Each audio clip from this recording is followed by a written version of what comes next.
اور پھر بیٹھ کر سلام پھیرا تو وطر کی آخری رکعت سے پہلے تشہد پڑھنا تو صحیح مسلم کی روایت سے ثابت ہو رہا ہے۔ بعض اہل حدیث نے مجھ سے یہ بھی کہا کہ صحیح بخاری اور صحیح مسلم سے ثابت کر کے دو ہمیں، تو لیجئے صحیح مسلم سے ہم نے یہ ثابت کیا ہے۔ اس روایت میں چاہے آپ جو تعویل کر لو، اتنی بات تو اس روایت سے ثابت ہو کر رہے گی کہ آپ صلی اللہ علیہ وسلم وطر کی آخری رکعت سے پہلے قاعدے میں بیٹھے اور تشہد پڑھا۔ چاہے آپ یہ تعویل کرو کہ 9 رکعت کے اندر آپ صلی اللہ علیہ وسلم نے 2 رکعت تہجد کی پڑھی اور 7 رکعت وطر کی پڑھی، یا آپ یہ تعویل کرو کہ 4 رکعت تہجد کی پڑھی اور 5 رکعت وطر کی پڑھی، دونوں ہی میں یہ بات ثابت ہو رہی ہے کہ آپ صلی اللہ علیہ وسلم نے وطر کی آخری رکعت سے پہلے قاعدہ کیا اور تشہد پڑھا۔ اور اگر آپ یہ تعویل کرتے ہو کہ آپ صلی اللہ علیہ وسلم نے ان 9 رکعت میں سے 6 رکعت تہجد کی پڑھی اور 3 رکعت وطر کی پڑھی، تب تو ہماری بات اور زیادہ واضح طور پر ثابت ہو جائے گی کہ آپ صلی اللہ علیہ وسلم نے 3 رکعت وطر پڑھی جس میں دوسری رکعت میں قاعدے میں بیٹھے اور تشہد پڑھا۔ اس روایت سے وطر میں تشہد نہ ثابت ہونے کا صرف ایک ہی راستہ ہے، اور وہ یہ کہ آپ یہ ثابت کر دو کہ آپ صلی اللہ علیہ وسلم نے ان 9 رکعت میں سے صرف ایک یعنی 9ویں رکعت سنگل علیحدہ طور پر وطر کی پڑھی، اور یہ چیز آپ ثابت نہیں کر سکتے کیونکہ حدیث میں اس بات کی صراحت ہے کہ آپ صلی اللہ علیہ وسلم نے قاعدے کے بعد سلام نہیں پھیرا بلکہ کھڑے ہو کر 9ویں رکعت پڑھی اور پھر اس کے بعد سلام پھیرا۔ پھر امام مسلم ابن الحجاج القشیری جن کی وفات 261 ہجری کے اندر ہوئی، انہوں نے اپنی صحیح مسلم کے اندر حضرت عائشہ رضی اللہ عنہ کے حوالے سے ایک روایت نقل کی ہے جس میں حضرت عائشہ رضی اللہ عنہ آپ صلی اللہ علیہ وسلم کی نماز کا طریقہ بیان فرما رہی ہیں۔ اس میں آگے فرماتی ہیں کہ آپ صلی اللہ علیہ وسلم ہر 2 رکعت کے بعد اتحیات پڑھتے تھے۔ پھر امام احمد بن شعیب نسائی جن کی وفات 303 ہجری میں ہوئی، انہوں نے اپنی مشہور کتاب سنن نسائی میں بھی روایت نقل کی ہے۔ پھر امام احمد بن حنبل نے اپنی مسند کے اندر صحیح سند کے ساتھ اس روایت کو نقل کیا ہے کہ حضرت عبداللہ بن مسعود رضی اللہ عنہ فرماتے ہیں کہ آپ صلی اللہ علیہ وسلم نے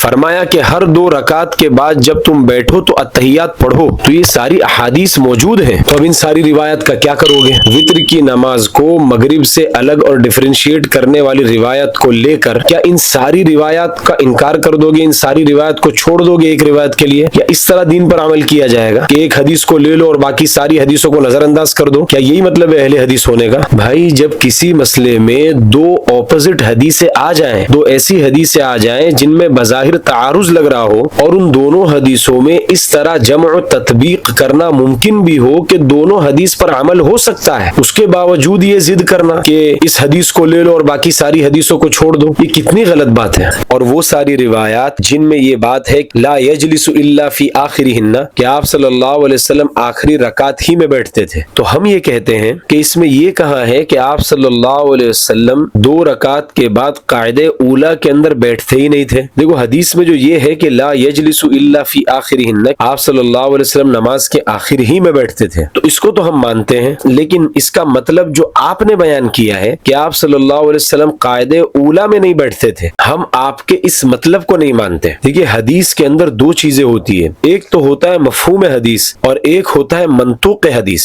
مفہوم حدیث یعنی اس حدیث سے آپ نے کیا سمجھا، اور منطوق حدیث کا مطلب ہوتا ہے نص حدیث یعنی حدیث خود کیا کہہ رہی ہے۔ دونوں میں بہت فرق ہے۔ امام طحاوی اور امام جساس رازی نے بار بار اس مسئلے پر بحث کی ہے کہ مفہوم حدیث الگ چیز ہوتی ہے اور نص حدیث منطوق حدیث الگ چیز ہوتی ہے۔ اہل حدیث اور غیر مقلدین بھائیوں سے غلطی یہ ہو رہی ہے کہ وہ اپنے مفہوم حدیث کو نص حدیث اور منطوق حدیث بنا کر پیش کر رہے ہیں، جو کہ غلط بھی ہے اور غلو بھی ہے۔ بھائی آپ نے جو سمجھا ہے وہ حدیث کا مفہوم ہے، وہ منطوق حدیث نہیں ہے، وہ نص حدیث نہیں ہے۔ پھر رہی بات یہ کہ ان حدیث کی تعویل کیا کی جائے، تو اس کی مناسب تعویل ہمارے علماء نے کی ہے۔ پہلے یہ بات سمجھے کہ آپ صلی اللہ علیہ وسلم رات میں جو نوافل پڑھا کرتے تھے تو کچھ رکعت آپ صلی اللہ علیہ وسلم کھڑے ہو کر پڑھتے تھے اور بسا اوقات آپ صلی اللہ علیہ وسلم کچھ رکعتیں بیٹھ کر بھی پڑھتے تھے۔ صحیح مسلم کی یہ روایت دیکھ لیجئے جس میں وضاحت ہے کہ آپ صلی اللہ علیہ وسلم رات میں بیٹھ کر بھی نمازیں پڑھا کرتے تھے۔ تو اوپر والی جو حدیث ہے لا یجلس الا فی آخرہن کہ آپ صلی اللہ علیہ وسلم نماز کے آخر ہی میں بیٹھتے تھے، اس کا مطلب ہم یہ کریں گے کہ آپ صلی اللہ علیہ وسلم اپنی رات کی ساری نمازیں کھڑے ہو کر پڑھتے تھے، لا یجلس الا فی آخرہن،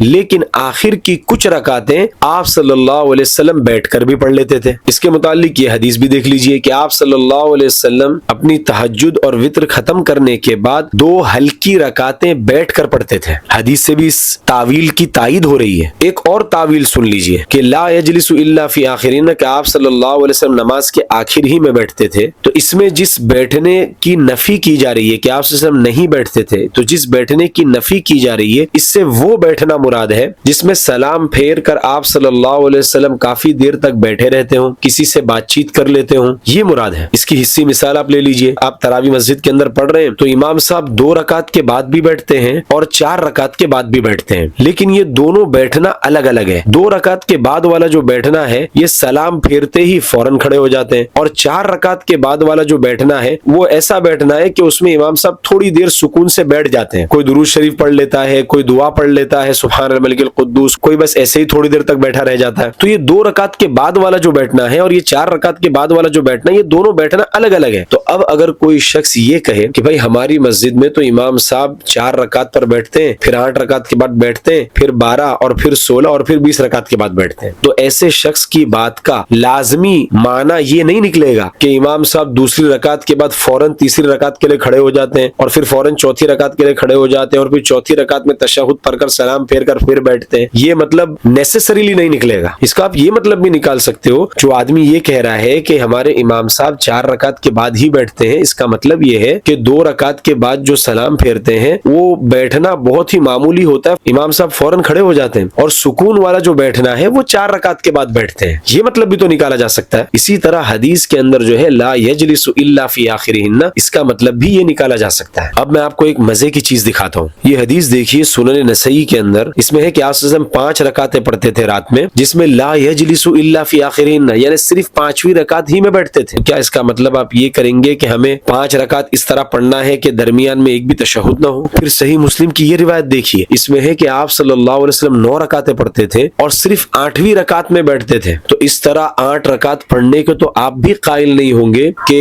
شروع سے لے کر 8 رکعت اس طرح پڑھی جائے کہ درمیان میں ایک بھی تشہد نہ ہو۔ تو آپ اس حدیث کی تعویل کرنے پر مجبور ہیں، آپ بھی اس حدیث کی تعویل کریں گے۔ تو جب تعویل آپ کریں تو ٹھیک، اور وہی تعویل جب حنفی علماء کرے تو غلط۔ یہ تو ڈبل سٹینڈرڈ ہو گیا۔ جب تعویل آپ کر سکتے ہیں اور آپ کے لیے اس بات کی گنجائش ہے کہ آپ حدیث کے اندر جب چاہے تعویل کر سکیں، وہ گنجائش حنفی علماء کے لیے کیوں نہیں ہے کہ وہ بھی احادیث کے اندر مناسب تعویل کر سکے؟ اور پھر وہ احادیث جن میں وتر کو مغرب کے مشابہ بتایا گیا ہے، ان ساری روایات کو ملا کر نتیجہ یہی نکلتا ہے کہ وتر کی نماز اسی طرح پڑھنا چاہیے جس طرح کہ حنفی پڑھتے ہیں، یعنی 3 رکعت ایک سلام کے ساتھ اور 2 رکعت کے بعد تشہد پڑھا جائے۔ اس طرح وتر کی نماز پڑھنے کا فائدہ یہ ہے کہ ساری کی ساری حدیثوں پر عمل ہو جائے گا۔ اس لیے ہم یہ کہتے ہیں کہ احادیث ہمارے پاس بھی ہے، حنفی علماء نے بھی جو وتر کا طریقہ بتایا ہے یہ احادیث کی روشنی میں بتایا ہے، کوئی اپنی عقل سے وتر کا طریقہ طے نہیں کر دیا۔ اور قیاس کا بھی تقاضا یہی ہے، آپ شریعت کی کوئی بھی ایسی نماز اٹھا کر دیکھ لو جس میں رکعات کی تعداد 2 سے زیادہ ہے، 3 ہے یا 4 ہے، ساری نمازوں کے اندر آپ کو دوسری رکعت کے بعد تشہد ضرور ملے گا۔ تو جب شریعت کا عام اصول بھی یہی ہے کہ 3 اور 4 رکعت والی ہر نماز میں